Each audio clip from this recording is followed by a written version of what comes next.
The best holiday gift that America needs on this Black Friday is to start talking about universal basic income or guaranteed income. Why? According to a minimum quality of life index, an index that measures how much you're able to pay for your basic existence, the bottom 60% of US households do not have the income to help pay for a minimum quality of life. So everything from their energy bills, healthcare, education, transportation, technology, all the things you should enjoy, not just during the holiday season, but in life in general, over 60% of households fail to meet those expenses, which is terrible. Now, of course, we should definitely increase the living wage to help people pay for those expenses. That's one way to do it. But many of these people also already work full time jobs or several part time jobs, and despite that, they can't meet ends meet.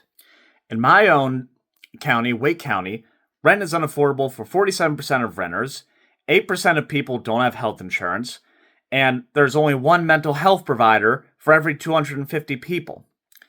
Guaranteed income has been successful in over 70 cities, including the city of Durham, not far from our district, and it is very good at helping people pay for everything from food and groceries, retail sales and services, transportation expenses, housing and utility expenses, and Duke Energy is now trying to raise rates at least for everyone, wrongfully so, but universal basic income or guaranteed income can help people pay for those bills that they need to have a successful life.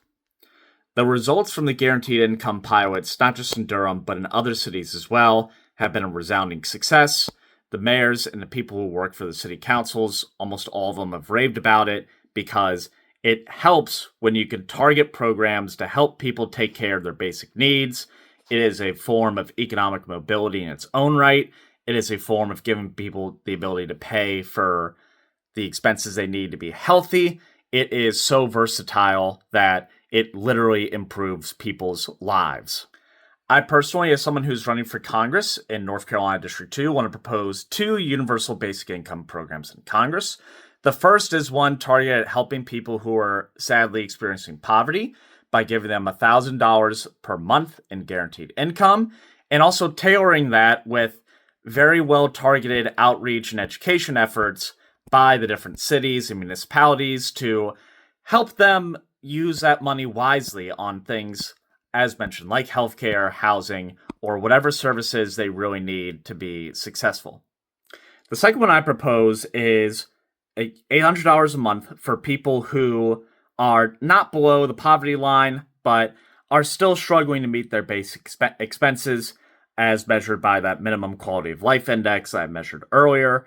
And there will be no strings attached. They can use that income for whatever they want. Now, I know that UBI, or guaranteed income, has some critics out there, and we're not here to make it out to be some cure-all, but the key to really stimulating economic growth is to increase consumer spending power.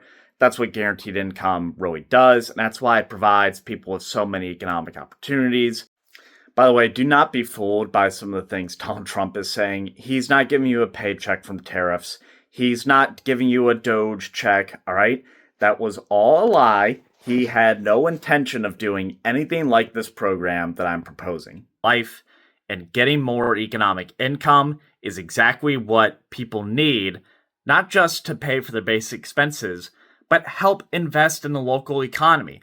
If you have $800 more to spend on whatever you want, maybe you do go to that small business and help give them support by buying a meal.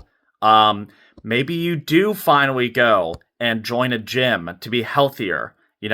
Maybe you do buy a new bike to help you get from point A to point B faster without using a car. Those sort of doors, those sort of economic opportunities are worth fighting for. And quite frankly, if some of my fellow Democrats disagree with me on that, I don't care because I want to give people economic opportunities.